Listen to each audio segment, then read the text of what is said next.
Hi everyone, in this tutorial I'm going to show you how I did this portrait of Shadow in Pastels.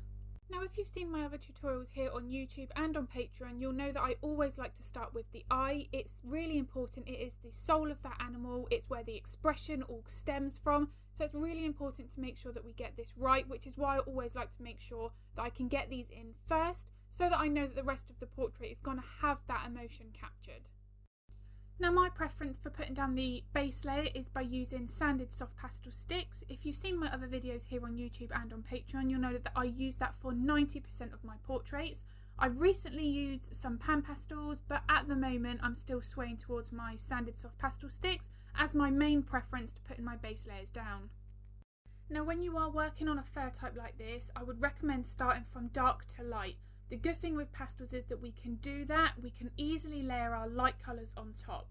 Now you want to be working with the colours that are closest to the skin, and the real key, as always with any kind of fur you're drawing, is you don't want to be focusing on the details straight away that you see, they need to be put on last. Now also with this specific fur type on Shadow, each individual fur stroke had flecks of lighter colour and darker colour within the same fur strand. So that's why I'm mixing between my lights and my dark pencils, using a paintbrush to push back some of those details and then reapplying these layers on top.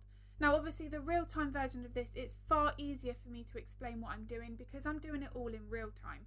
But layering is the key. Working from dark to light and keeping a fairly sharp pencil and rolling that pencil all the time to make sure that you're getting as sharp an edge as you can to keep this wiry coarse fur as fine as what we can get, because that's what's going to be the key to capturing this kind of fur detail.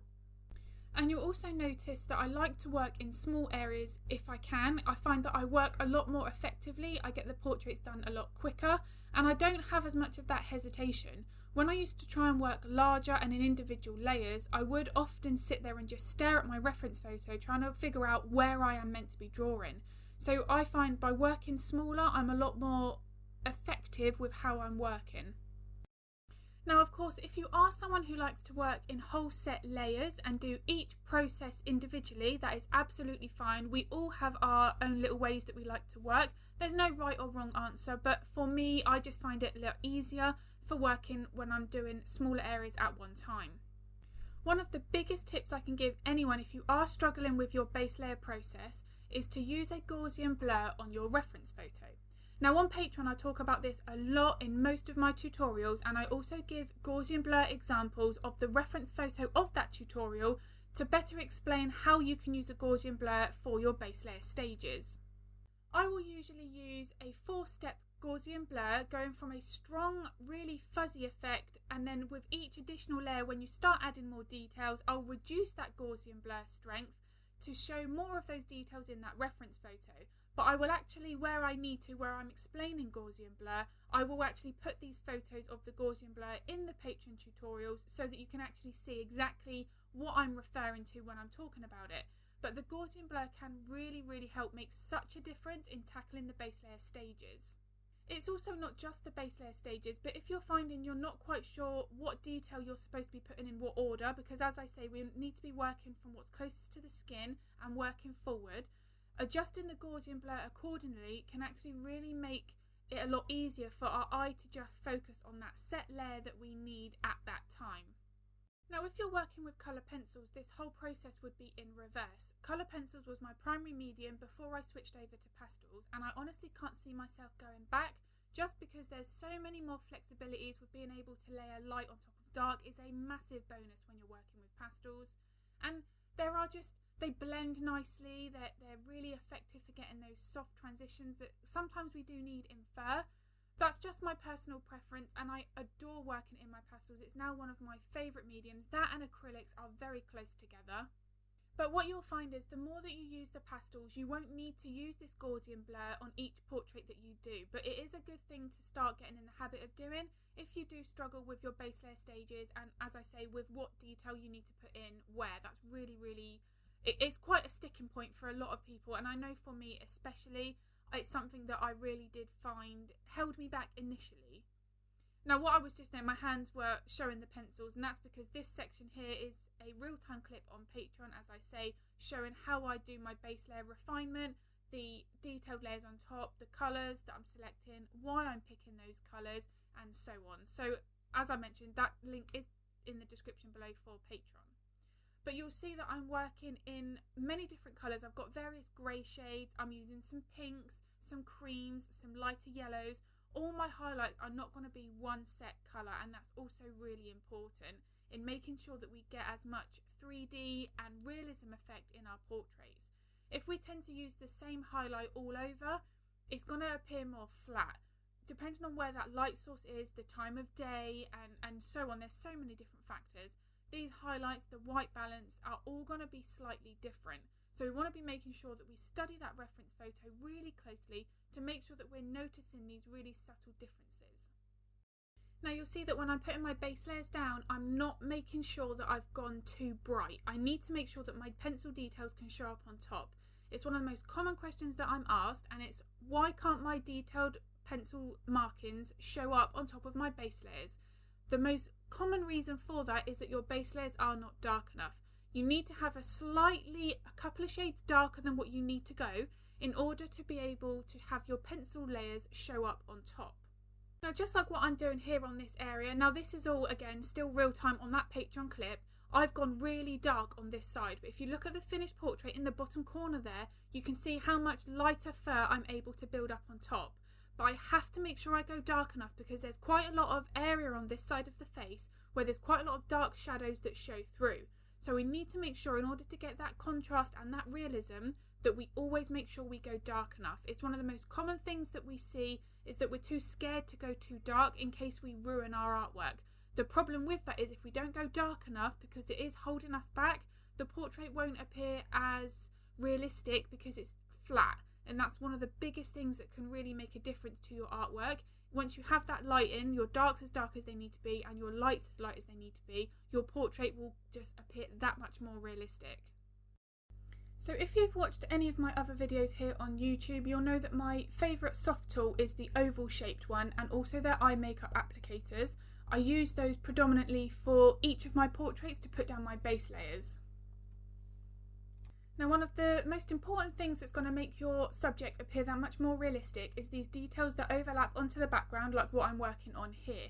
You'll need to work with a fairly sharp pencil or one with a chiselled edge so that you know that you're going to get a nice crisp line, and really light pressure. The more pressure you put on that pencil, the thicker your line will be, and for these kinds of details and this kind of fur type, light pressure is how we're going to get these nice fine details that overlap on the background. These details are going to ensure that our subject doesn't look like a sticker and that it's just been stuck onto that paper. We want everything to feel like it's one whole piece, and by doing these details that overlap that background is one way of achieving that. So you'll notice that I've saved my white Carbothello pencil to one of the last layers and then reapplying some of those darker shadows with some dark greys in between these first strokes to help create that effect of that each individual first stroke that has that striped appearance. So back what I talked about in the beginning of this video, each individual first strand almost looked like it had sections of white and black all checkered on the same first stroke. So that's the effect that I was trying to create. Now when I'm working on noses, most of the time I will block in the shape of the nostrils and the central line down the middle, which most dogs do have, and then I work from dark to light, saving my final highlights like what I was doing there with my white Carbothello till the very end.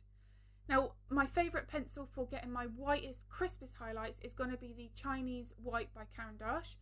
That is a very soft lead, so they don't tend to hold their point as easy, but they are very opaque because they do have that soft lead. They do show up really, really nicely. Now for me personally, I haven't gone out and bought the full set of the Caran pencils because they do have some issues with them that I'm not overly happy with, but they do have some colours in the sets that I buy open stock, and I put up with these problems because I like the colours so much. The problem that I'm referring to is that they do get these hard nuggets in the lead which can scratch your paper, and unless you keep on sharpening that pencil to get rid of those hard little nuggets in the pencil, you can end up wasting quite a lot of that before you get to a part of that pencil that you can actually use. Now something I cover and talk a lot about in my Patreon videos is how I hold the pencil, how much pressure I'm putting on that pencil, and how I'm using it, moving my hand to create a specific fur type that I'm after. It's something that I find is really quite important depending on the fur type that you're trying to capture. Now when I'm obviously working on these in real time, I can actually explain why I'm holding that pencil in that way. But you'll see from these videos here that I don't often hold the pencils right up close to the lead. I'm usually holding them in the middle or to the end of the barrel of the pencil, which is crucial in making sure that we don't be a bit too heavy-handed and put too much pressure down on that pencil, which ultimately is going to give you more thicker lines. It's going to start to look more grainy as well. Because the lines are that much thicker, it's able to show more of that tooth of the paper that the Pastelmat has, which is a lovely tooth of the paper for allowing us to layer. But the more pressure that you put on that pencil, it does start to create grainy details rather than smooth ones. So if you're finding that's something that you are struggling with, it's probably because you're putting a bit too much pressure down on that pencil. So you can see from what I've completed of this portrait already, the key to capturing this short but coarse wiry type fur that is not like a border terrier. A border terrier has much more of a longer fur type in some cases. This is actually quite short. The key in doing that is making sure that your pencil strokes replicate the length of the fur type that you're trying to draw. You'll see here that mine are barely 3/4 of a centimetre. There's not much in it. 7-8 millimeters, if that. That's really important in making sure that we don't make this dog look like it's got long wiry hair. We want to make sure that it looks short and that really coarse, more of that rougher type of texture, which is what I can see when I'm looking at the reference photo. Now this muzzle area is another part where I talk about it in real time with a live voiceover on Patreon, but the wind was coming from the right side, so it actually made this section of the fur quite ruffled. So it's really important in making sure that we capture all these different fur direction and how they travel to replicate that from the reference photo. Now what you'll also notice is I have done the whiskers, and I have then gone over the top with my lighter highlights to make sure that some of those wiry, coarser fur strokes overlap the whiskers. What that does is it helps the whiskers to look more part of it, more 3D, because this is a fur type where everything does overlap. Unlike a Labrador where the whiskers would be at the very front because a Labrador's got smooth, soft fur, this would be very different. So the whiskers are all interweaved with these shorter, coarser details over the top. So this that I'm using here is a black Rembrandt soft pastel stick. Now it is my favourite for getting the darks as dark as they need to be, to make sure I've got my contrast where it needs to be, my darks as dark as they need to be, and my highlights as bright as they need to be. Now when you are using soft pastel sticks directly to the paper like what I did there, it's really important to make sure that you don't put much pressure on that pastel stick, because you will feel the tooth of the paper and then you won't be able to add your detailed layers on top. It's another question that I get asked a lot, and it's why don't my details show up on top of my base layers? Now there are two reasons for that. One, I've already mentioned that your base layers may not be dark enough, but if you're finding your pastel pencils are gliding over the surface, the most common reason for that is that you filled the tooth of the paper too soon. So there's none of that texture that's allowing the pastel pencil to pick up some of that pigment to show up. Now I hate throwing artwork away because I believe that we learn from our portraits and these little mistakes that we make. So what I would recommend is apply a workable fixative to your portrait to give back some of that tooth. Now fixatives are renowned for causing colour shifts and tonal changes in your portraits. That's why I personally don't use them, but as it's a workable fixative and you haven't at this stage finished your portrait, you're going to add multiple layers on top anyway, so it's not going to make any difference. That would be my preferred way of tackling the problem of filling the tooth of the paper rather than throwing the artwork away, because as I say, I am a strong believer in that we learn from every single portrait that we do, even if we're not as happy with it.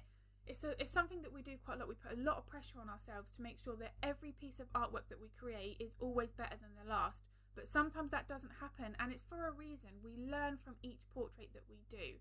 So apply a workable fixative, and that will help you to get those details back on top if you have filled the tooth of the paper. Now I'm not an expert on fixatives because, as I say, I have not used many of them, but the one that I have got here that I have used in the past is the Spectrafix. There is a colour shift, but it's not as severe as some of the other ones that I've seen people use online. So that would be my go-to one should I need to use a fixative at all. Now one of the biggest things to consider when you're working on something like this is don't be afraid to make your darks too dark. I've talked about it a lot in every single one of my videos because it is so important. The fear of making the portrait too dark is something that I can relate to, and I know that it can be quite daunting, But the one thing to remember with pastels is we have that lovely ability to be able to layer our lighter colours on top, just like what I was doing there to the details of the fur. Now here are a couple of close-ups of Shadow's portrait, so you can see that texture that I've created here on this portrait. It's a A3 size, so it's about 12 by 16, which was a nice size for allowing this kind of detail in this fur texture. And as I say, if you would like to watch the 2 individual videos of this fur type, all in real time live voiceover, the link to my Patreon channel is in the description below. But just to recap, the main thing with this fur type, like any fur type really, but especially something like this, it is a layering process. Start from what's closest to the skin and work your way up. Strip it back layer by layer, use Gaussian blurs on something like this. It's something that I really would recommend, and I talk about it a lot in these videos. As I say, I've got different photo updates of the different Gaussian blur settings that I've put on this reference photo. And what I've done is with those Gaussian blurs, I've showed you how much of that blur I've added to the reference photo of Shadow, so that you can see exactly how I'm using a Gaussian blur to ignore all that detail that we want to put in too soon. So I hope this video here was of use. If it was, I'd really appreciate it if you could give it a thumbs up, because it really does help. And if you'd like to get notified of future content that I upload, hit the bell button and the subscribe button, and then I will be uploading another video here to YouTube very soon.